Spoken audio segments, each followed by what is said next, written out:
ನಮಸ್ಕಾರ. ನಿಜ ಕನ್ನಡ ನ್ಯೂಸ್ ಸಿದ್ಧಪಡಿಸಿರುವ 2026ರ ಕೇರಳ ವಿಧಾನಸಭಾ ಚುನಾವಣೆಯ ಈ ವಿಶೇಷ ವಿಶ್ಲೇಷಣೆಗೆ ಸ್ವಾಗತ. ನಾವು ಸೀದಾ ವಿಷಯಕ್ಕೆ ಬರೋಣ. ಈ ಬಾರಿಯ ಆದೇಶ ಭಾರತೀಯ ರಾಜಕೀಯದಲ್ಲಿ ಒಂದು ದೊಡ್ಡ ಸಂಚಲನ ಮೂಡಿಸಿದೆ. ಹಳೆಯ ಸಮೀಕರಣಗಳು ಬದಲಾಗಿವೆ, ಹೊಸ ಲೆಕ್ಕಾಚಾರಗಳು ಹುಟ್ಟಿಕೊಂಡಿವೆ. ಈ ಐತಿಹಾಸಿಕ ರಿಸಲ್ಟ್ನ ಹಿಂದಿರುವ ನೈಜ ಅಂಕಿಅಂಶಗಳು ಏನು ಅನ್ನೋದನ್ನ ಈ ಎಕ್ಸ್ಪ್ಲೇನರ್ ಮೂಲಕ ನಾವು ಸ್ಪಷ್ಟವಾಗಿ ಅರ್ಥ ಮಾಡ್ಕೊಳ್ಳೋಣ. ಇವತ್ತು ನಾವು 5 ಪ್ರಮುಖ ವಿಷಯಗಳನ್ನ ಕವರ್ ಮಾಡ್ತಾ ಇದ್ದೀವಿ. 2026ರ ಜನಾದೇಶದ ಸಮಗ್ರ ಚಿತ್ರಣ, ಯುಡಿಎಫ್ನ ಭಾರೀ ಕಂಬ್ಯಾಕ್, ಎಲ್ಡಿಎಫ್ನ ಅನಿರೀಕ್ಷಿತ ಕುಸಿತ, ಎನ್ಡಿಎಯ ಸಾಧನೆ ಹಾಗೂ ಪ್ರಾದೇಶಿಕ ವೋಟ್ ಬ್ಯಾಂಕ್ ಹೇಗಿತ್ತು ಅಂತ ಸ್ಟೆಪ್ ಬೈ ಸ್ಟೆಪ್ ನೋಡೋಣ. ಬನ್ನಿ ಶುರು ಮಾಡೋಣ. ಮೊದಲನೇ ವಿಭಾಗ 2026ರ ಜನಾದೇಶ, ದ ಬಿಗ್ ಪಿಕ್ಚರ್ ಮತ್ತು ಅಧಿಕಾರದ ಪೆಂಡುಲಂನ ಮರುಬದಲಾವಣೆ. ಓಕೆ, ಈ ಡೇಟಾವನ್ನ ಸ್ವಲ್ಪ ಆಳವಾಗಿ ಗಮನಿಸೋಣ. ಕೇರಳದ ಪೊಲಿಟಿಕಲ್ ಲ್ಯಾಂಡ್ಸ್ಕೇಪ್ ಎಷ್ಟು ಮಟ್ಟಿಗೆ ಶಿಫ್ಟ್ ಆಗಿದೆ ಅಂತ ಅರ್ಥ ಮಾಡ್ಕೊಳ್ಳೋಕ್ಕೆ ಇದೊಂದು ಪರ್ಫೆಕ್ಟ್ ಸ್ಟಾರ್ಟಿಂಗ್ ಪಾಯಿಂಟ್. 2021ರಲ್ಲಿ ಏನಾಗಿತ್ತು ಅಂತ ಒಮ್ಮೆ ನೆನಪಿಸ್ಕೊಳ್ಳಿ. ಎಲ್ಡಿಎಫ್ ಆಡಳಿತ ವಿರೋಧಿ ಅಲೆಯನ್ನೇ ಮೆಟ್ಟಿ ನಿಂತು ಸತತ 2ನೇ ಬಾರಿ ಅಧಿಕಾರ ಹಿಡಿದಿತ್ತು. ಕೇರಳದಲ್ಲಿ ಅದು ನಿಜಕ್ಕೂ ಅಪೂರ್ವದ ಸಾಧನೆ. ಆದ್ರೆ ಈ 2026ರ ಕತೆನೇ ಬೇರೆ. ಯುಡಿಎಫ್ ಭಾರೀ ಬಹುಮತದೊಂದಿಗೆ ಲ್ಯಾಂಡ್ ಸ್ಲೈಡ್ ವಿಕ್ಟರಿ ಸಾಧಿಸಿದೆ. ಕೇರಳದ ಆ ಹಳೇ ಪೆಂಡ್ಯುಲಂ ಪಾಲಿಟಿಕ್ಸ್, ಅಂದ್ರೆ ಒಮ್ಮೆ ಇವರಿಗೆ ಮತ್ತೊಮ್ಮೆ ಅವರಿಗೆ ಅಧಿಕಾರ ಕೊಡೋ ಟ್ರೆಂಡ್ ಈಗ ಮತ್ತೆ ಭರ್ಜರಿಯಾಗಿ ಕಂಬ್ಯಾಕ್ ಮಾಡಿದೆ. ಇಲ್ಲಿ ನಂಬರ್ಸ್ ನೋಡಿ, ಪಿಕ್ಚರ್ ತುಂಬಾ ಕ್ಲಿಯರ್ ಆಗಿದೆ. ಯುಡಿಎಫ್ ಬರೋಬ್ಬರಿ 46.55ರಷ್ಟು ವೋಟ್ ಶೇರ್ ಪಡ್ಕೊಂಡು ಕ್ಲೀನ್ ಸ್ವೀಪ್ ಮಾಡಿದೆ. ಇನ್ನೊಂದೆಡೆ ಎಲ್ಡಿಎಫ್ 37.34% ಕುಸಿದಿದೆ. ಮತ್ತೆ ಇಲ್ಲಿ ಎನ್ಡಿಎ ಕಡೆನೂ ನಾವು ಗಮನಹರಿಸಬೇಕು. ಅವರ ವೋಟ್ ಶೇರ್ 14.2%ಗೆ ಏರಿಕೆಯಾಗಿದೆ. ಇದು ಸುಮ್ನೆ ಗೆಲುವು ಸೋಲಿನ ಲೆಕ್ಕಾಚಾರ ಅಲ್ಲ, ರಾಜ್ಯದ ರಾಜಕೀಯ ಭೂಪಟದಲ್ಲಿ ಆಗಿರುವ ದೊಡ್ಡ ಮಟ್ಟದ ಬದಲಾವಣೆ. 2ನೇ ವಿಭಾಗ, ಯುಡಿಎಫ್ನ ಐತಿಹಾಸಿಕ ಕಂಬ್ಯಾಕ್. 2001ರ ನಂತರ ಅವರು ಈ ಪರಿ ಯಶಸ್ಸು ಕಂಡಿರಲಿಲ್ಲ. ಈಗ ಸಂಪೂರ್ಣ ವಸ್ತುನಿಷ್ಠವಾಗಿ ಈ ಮೈತ್ರಿಕೂಟದ ಅದ್ಭುತ ಯಶಸ್ಸಿನ ಹಿಂದಿರುವ ಡೇಟಾವನ್ನ ಬಿಡಿಸಿ ನೋಡೋಣ. 102, ಹೌದು, ಒಟ್ಟು 140 ವಿಧಾನಸಭಾ ಸೀಟುಗಳ ಪೈಕಿ ಯುಡಿಎಫ್ ಬರೋಬ್ಬರಿ 102 ಸ್ಥಾನಗಳನ್ನ ಗೆದ್ದುಕೊಂಡಿದೆ.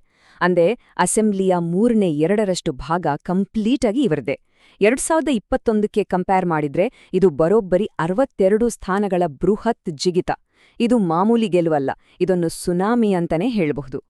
ಯುಡಿಎಫ್ ಮೈತ್ರಿಕೂಟದ ಒಳಗೆ ಯಾರು ಎಷ್ಟು ಕೊಡುಗೆ ಕೊಟ್ರು ಅನ್ನೋದನ್ನ ಈ ಟೇಬಲ್ ತೋರಿಸುತ್ತೆ. ಕಾಂಗ್ರೆಸ್ 92 ಕಡೆ ಸ್ಪರ್ಧಿಸಿ 63ರಲ್ಲಿ ಗೆದ್ದಿದೆ, ವೋಟ್ ಶೇರ್ 45.03%. ಇನ್ನು ಇಂಡಿಯನ್ ಯೂನಿಯನ್ ಮುಸ್ಲಿಂ ಲೀಗ್ ಅಂದ್ರೆ IUML 26ರಲ್ಲಿ 22 ಸ್ಥಾನಗಳನ್ನ ಗೆದ್ದಿದೆ. ಕೇರಳ ಕಾಂಗ್ರೆಸ್ ಕೂಡ ತಾನು ನಿಂತ 8 ಕಡೆಗಳಲ್ಲಿ 7ನ್ನ ಗೆದ್ದು ಮೈತ್ರಿಕೂಟದ ಬಲವನ್ನ ಇನ್ನಷ್ಟು ಸಾಲಿಡ್ ಮಾಡಿದೆ. ಇಲ್ಲಿ ನೀವು ಗಮನಿಸಲೇಬೇಕಾದ ಮತ್ತೊಂದು ಇಂಟ್ರೆಸ್ಟಿಂಗ್ ಫ್ಯಾಕ್ಟ್ ಅಂದ್ರೆ ಈ 52.54%. ಇದು IUML ಪಕ್ಷ ತಾನು ಸ್ಪರ್ಧಿಸಿದ ಕ್ಷೇತ್ರಗಳಲ್ಲಿ ಪಡ್ಕೊಂಡಿರೋ ಮತಗಳ ಪ್ರಮಾಣ. ಎಲ್ಲ ಮೈತ್ರಿಕೂಟಗಳನ್ನ ತೆಗೆದುಕೊಂಡ್ರೂ ಯಾವುದೇ ಒಂದು ನಿರ್ದಿಷ್ಟ ಪಕ್ಷದ ಅತಿ ಹೆಚ್ಚಿನ ಸ್ಟ್ರೈಕ್ ರೇಟ್ ಇದು. ಯುಡಿಎಫ್ನ ಈ ಬೃಹತ್ ಗೆಲುವಿನಲ್ಲಿ ಈ ನಂಬರ್ನ ರೋಲ್ ತುಂಬಾನೇ ದೊಡ್ಡದು. 3ನೇ ವಿಭಾಗ, ಎಲ್ಡಿಎಫ್ನ ಅನಿರೀಕ್ಷಿತ ಮತ ಕುಸಿತ. 4 ದಶಕಗಳಲ್ಲೇ ಅತಿ ಕನಿಷ್ಠ ಮಟ್ಟ. ಗೆಲುವಿನ ಹಬ್ಬದ ಬಗ್ಗೆ ಮಾತಾಡಿದ್ವಿ. ಈಗ ಎಲ್ಡಿಎಫ್ ಎದುರಿಸಿದ ಈ ಐತಿಹಾಸಿಕ ಸೋಲಿನ ಹಿಂದಿನ ಡೇಟಾವನ್ನ ನಿಷ್ಪಕ್ಷಪಾತವಾಗಿ ವಿಶ್ಲೇಷಣೆ ಮಾಡೋಣ. ಕುಸಿತ ಎಷ್ಟರ ಮಟ್ಟಿಗಿದೆ ಅಂದ್ರೆ, ಡೇಟಾ ಪ್ರಕಾರ ಎಲ್ಡಿಎಫ್ ನಿಖರವಾಗಿ 64 ಸ್ಥಾನಗಳನ್ನ ಕಳ್ಕೊಂಡಿದೆ. 2021ರಲ್ಲಿ 99 ಸೀಟು ಹಿಡಿದು ಮೆರೆದಿದ್ದ ಈ ಮೈತ್ರಿಕೂಟ ಈಗ ಕೇವಲ 35 ಸ್ಥಾನಗಳಿಗೆ ಲಿಮಿಟ್ ಆಗಿದೆ. ಆಡಳಿತದಲ್ಲಿರೋ ಮೈತ್ರಿಕೂಟ ಈ ಪರಿ ನೆಲಕಚ್ಚೋದು ನಿಜಕ್ಕೂ ಅನ್ಬಿಲೀವಬಲ್. ಇದರ ಹಿಸ್ಟಾರಿಕಲ್ ಕಾಂಟೆಕ್ಸ್ಟ್ ನೋಡಿದ್ರೆ ಈ ಸೋಲಿನ ತೀವ್ರತೆ ನಿಮಗೆ ಅರ್ಥ ಆಗತ್ತೆ. 1982ರಿಂದ ಇಲ್ಲಿವರೆಗೂ ಎಲ್ಡಿಎಫ್ ಎಂದಿಗೂ 43.5ಕ್ಕಿಂತ ಕಡಿಮೆ ಒಟ್ಟು ತಗೊಂಡಿರಲೇ ಇಲ್ಲ. ಆದ್ರೆ ಈ ಬಾರಿ 2026ರಲ್ಲಿ ಅದು ಕೇವಲ 37.34% ಬಂದು ನಿಂತಿದೆ. ಅಂದ್ರೆ ತಮ್ಮ ಹಿಂದಿನ ಕನಿಷ್ಠ ಮಟ್ಟಕ್ಕಿಂತ ಬರೋಬ್ಬರಿ 6% ಕೆಳಗೆ. ಮಾಡರ್ನ್ ಕೇರಳ ಪಾಲಿಟಿಕ್ಸ್ನಲ್ಲಿ ಇದೊಂದು ಸಂಪೂರ್ಣ ಅಸಾಮಾನ್ಯವಾದ ಘಟನೆ. ಇನ್ನು ಪಾರ್ಟಿಗಳ ವಿಚಾರಕ್ಕೆ ಬಂದ್ರೆ, ಮೈತ್ರಿಕೂಟದ ಬೆನ್ನೆಲುಬುವಾಗಿರೋ ಸಿಪಿಐಎಂ 77 ಕಡೆ ಸ್ಪರ್ಧಿಸಿ ಬರೀ 26 ಸ್ಥಾನಗಳಿಗೆ ತೃಪ್ತಿ ಪಟ್ಕೊಂಡಿದೆ. 2021ಕ್ಕೆ ಹೋಲಿಸಿದ್ರೆ ಬರೋಬ್ಬರಿ 36 ಸೀಟ್ಗಳ ಲಾಸ್ ಇದು. ಹಾಗೆ ಸಿಪಿಐ ಕೂಡ 24ರಲ್ಲಿ ಕೇವಲ 8 ಕಡೆ ಗೆದ್ದು 9 ಸ್ಥಾನಗಳನ್ನು ಕಳ್ಕೊಂಡಿದೆ.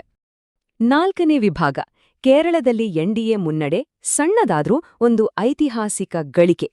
ಈಗ ಲೆಕ್ಕಾಚಾರದ 3ನೇ ಆಯಾಮಡೆ ಕಡೆ ಬರೋಣ. ಎನ್ಡಿಎ ಮೈತ್ರಿಕೂಟದ ಪರ್ಫಾರ್ಮೆನ್ಸ್ ಹೇಗಿತ್ತು ಅನ್ನೋದನ್ನ ಕೇವಲ ಡೇಟಾ ಆಧಾರದ ಮೇಲೆ ನೋಡೋಣ. 3.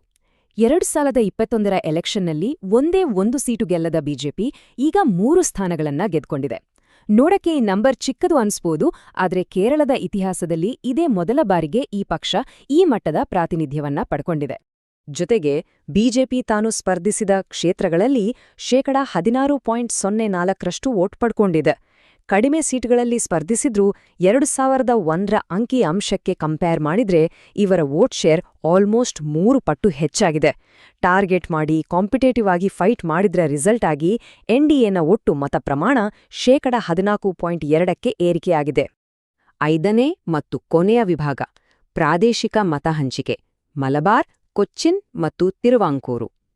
ನಾವಿಷ್ಟೊತ್ತು ಇಡೀ ರಾಜ್ಯದ ಡೇಟಾ ನೋಡಿದ್ವಿ, ಆದ್ರೆ ಈ ದೊಡ್ಡ ಬದಲಾವಣೆಗೆ ಅಸಲಿ ಕಾರಣ ಯಾವ್ಯಾವ ಭೌಗೋಳಿಕ ಪ್ರದೇಶಗಳು ಅನ್ನೋದನ್ನ ಈಗ ಬ್ರೇಕ್ ಡೌನ್ ಮಾಡೋಣ. ಯುಡಿಎಫ್ಗೆ ಇಷ್ಟು ದೊಡ್ಡ ಗೆಲುವು ಸಿಗೋಕೆ ಮೇನ್ ಲಾಂಚ್ ಪ್ಯಾಡ್ ಆಗಿದ್ದೇ ಈ ಮಲಬಾರ್ ರೀಜನ್. ಮಲಬಾರ್ನಲ್ಲಿ ಯುಡಿಎಫ್ ಬರೋಬ್ಬರಿ 50.29% ಮತಗಳನ್ನ ಬಾಚಿಕೊಂಡಿದೆ. ಅಂದ್ರೆ ಮಲಬಾರಿನ ಅರ್ಧದಷ್ಟು ವೋಟರ್ಸ್ ಯುಡಿಎಫ್ಗೆ ಜೈ ಅಂದಿದ್ದಾರೆ. ಇದರ ಡೈರೆಕ್ಟ್ ಎಫೆಕ್ಟ್ ಏನಾಯ್ತು ಅಂದ್ರೆ, ಹಿಂದೆ ಎಲ್ಡಿಎಫ್ ಗೆದ್ದಿದ್ದ 20 ಸ್ಥಾನಗಳಲ್ಲಿ ಈಗ ಅವರು ಸಂಪೂರ್ಣವಾಗಿ ಹಿಂದೆ ಬಿದ್ದಿದ್ದಾರೆ. ಈ ಗ್ರಾಫ್ ನೋಡಿದ್ರೆ ಗೊತ್ತಾಗತ್ತೆ, ಯುಡಿಎಫ್ ಪರ್ಫಾರ್ಮೆನ್ಸ್ ಬರೀ ಮಲಬಾರ್ಗೆ ಸೀಮಿತ ಆಗಿಲ್ಲ. ಕೊಚ್ಚಿನ್ನಲ್ಲಿ 45.27%, ಹಾಗೆ ತಿರುವಾಂಕೂರ್ನಲ್ಲಿ 43.21% ವೋಟ್ ಶೇರ್ ತಗೊಂಡಿದ್ದಾರೆ. ರಾಜ್ಯದ 3 ಪ್ರಮುಖ ವಲಯಗಳಲ್ಲಿ ಅವರ ಸ್ಟ್ರೈಕ್ ರೇಟ್ ಕನ್ಸಿಸ್ಟೆಂಟ್ ಆಗಿ ಸ್ಟ್ರಾಂಗ್ ಆಗಿ ಇತ್ತು ಅನ್ನೋದನ್ನ ಈ ನಂಬರ್ಸ್ ಪ್ರೂವ್ ಮಾಡ್ತಿವೆ. ಇನ್ನು ದಕ್ಷಿಣದ ಭಾಗವಾದ ತಿರುವಾಂಕೂರಿನ ಲೆಕ್ಕಾಚಾರಕ್ಕೆ ಬರೋಣ. ಎಲೆಕ್ಷನ್ನಿಂದ ಎಲೆಕ್ಷನ್ಗೆ ಅತಿ ಹೆಚ್ಚು ಸ್ವಿಂಗ್ ಆಗೋ ಅಂದ್ರೆ ಬದಲಾವಣೆ ಕಾಣೋ ವಲಯ ಇದು.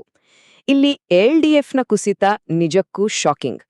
2021ರಲ್ಲಿ ಇಲ್ಲಿ ಬರೋಬ್ಬರಿ 40 ಸೀಟ್ ಗೆದ್ದಿದ್ದವರು 2026ರಲ್ಲಿ ಕೇವಲ 11 ಸ್ಥಾನಗಳಿಗೆ ಬಂದು ನಿಂತಿದ್ದಾರೆ. ಬರೋಬ್ಬರಿ 29 ಸ್ಥಾನಗಳ ಲಾಸ್. ಅವರ ಟೋಟಲ್ ಕುಸಿತಕ್ಕೆ ಇದೇ ಪ್ರಮುಖ ಕಾರಣ. ಇದೇ ತಿರುವಾಂಕೂರ್ ಭಾಗದಲ್ಲಿ ನಾವು ಎನ್ಡಿಎ ಸಾಧನೆಯನ್ನ ಮರೆಯೋ ಹಾಗಿಲ್ಲ. ಎನ್ಡಿಎ ಗೆದ್ದಿರೋ ಆ 3 ಸೀಟುಗಳು ಬಂದಿರೋದು ಇದೇ ವಲಯದಿಂದ. ಇಲ್ಲಿ ಅವರ ವೋಟ್ ಶೇರ್ 3%ನಷ್ಟು ಜಿಗಿದು ಒಟ್ಟು 17.78% ತಲುಪಿದೆ. ಈ ವಲಯದ ವೋಟರ್ಸ್ ನಿರ್ದಿಷ್ಟವಾಗಿ ಯಾವ ರೀತಿ ಸ್ವಿಂಗ್ ಆಗ್ತಾ ಇದ್ದಾರೆ ಅನ್ನೋದಕ್ಕೆ ಇದೊಂದು ಪರ್ಫೆಕ್ಟ್ ಎಕ್ಸಾಂಪಲ್. ಈಗ ಕೊನೆಯದಾಗಿ ಒಂದು ದೊಡ್ಡ ಪ್ರಶ್ನೆ ನಮ್ಮ ಮುಂದಿದೆ. ಯುಡಿಎಫ್ ಈ ಮಟ್ಟಿಗೆ ಉಕ್ಕಿರೋದು, ಮತ್ತೊಂದೆಡೆ ಎಲ್ಡಿಎಫ್ ತನ್ನ ಹಿಸ್ಟಾರಿಕಲ್ 43.5% ಬೇಸ್ಗಿಂತಲೂ ಕೆಳಗೆ ಕುಸಿತಿರೋದು. ಈ ಭಾರೀ ವೋಟರ್ ಮೈಗ್ರೇಷನ್ ಕೇರಳದ ಸಾಂಪ್ರದಾಯಿಕ ದ್ವಿಧ್ರುವಿ ರಾಜಕೀಯದ ಭವಿಷ್ಯಕ್ಕೆ ಯಾವ ರೀತಿಯ ಸಂದೇಶ ಕೊಡ್ತಿದೆ? ಆ ಹಳೆ ಸೀಲಿಂಗ್ ಮತ್ತು ಫ್ಲೋರ್ಗಳು ಬ್ರೇಕ್ ಆಗಿರೋದ್ರ ಲಾಂಗ್ ಟರ್ಮ್ ಎಫೆಕ್ಟ್ ಏನಾಗಬಹುದು? ಈ ಬೃಹತ್ ಬದಲಾವಣೆಯ ಮುಂದಿನ ಹೆಜ್ಜೆಗಳನ್ನ ಕಾಲವೇ ನಿರ್ಧಾರಿಸಬೇಕು. ನಿಜ, ಕನ್ನಡ ನ್ಯೂಸ್ನ ಈ ವಿಶೇಷ ವಿಶ್ಲೇಷಣೆ ನಿಮ್ಗೆ ಇಷ್ಟ ಆಯ್ತು ಅಂತ ಭಾವಿಸ್ತೀನಿ. ನಮಸ್ಕಾರ.